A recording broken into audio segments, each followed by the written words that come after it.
Hag un enklask neve a zo bet em bandet gant plan hiu. Ar media enklask dizal halak ar wejman war wel un nebet siou e mon endro coopérative labordouar.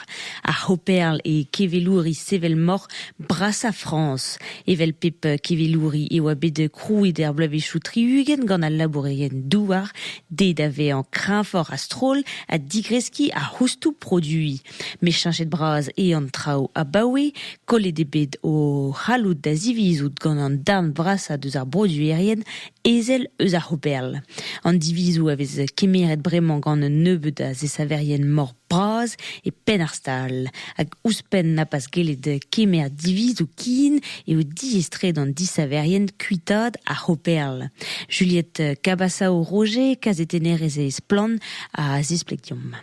Peptra a ze e barz anti-firm pe a zamez a zo gret gant ar hoperl. Sanset e oa un doare evel meus laret da vez a strol a neuze just war da kaout prichou a zo detenu sor evit traozo hag ar fin ari ar pez a on eus gwelet e da skouer boued evit ar pimor avek gwerzet gant prichou uelor gant ar hoperl eget de l'er yoal.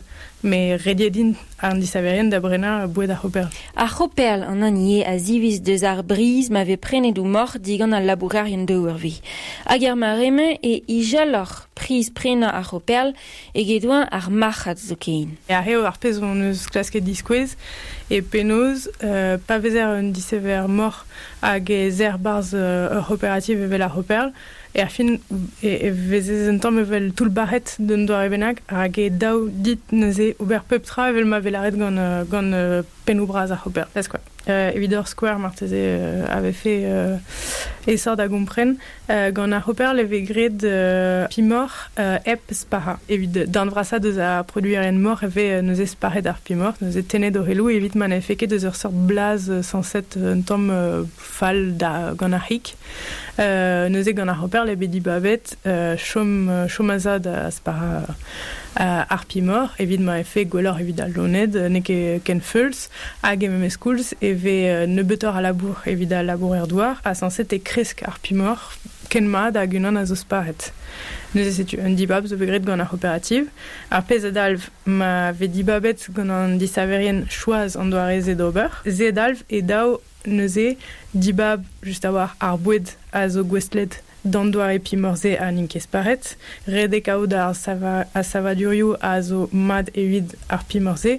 A tout an traoze a zo ispicial evit an doare pimor a zo be produet a zo gwerzet gant ar hoperl. Hag an kentan o enklask etiskoueza an daou gazetener Kristen Falchon hag Ivan Log Venov en emzan ar zaverien mor tout barret hoperl neui.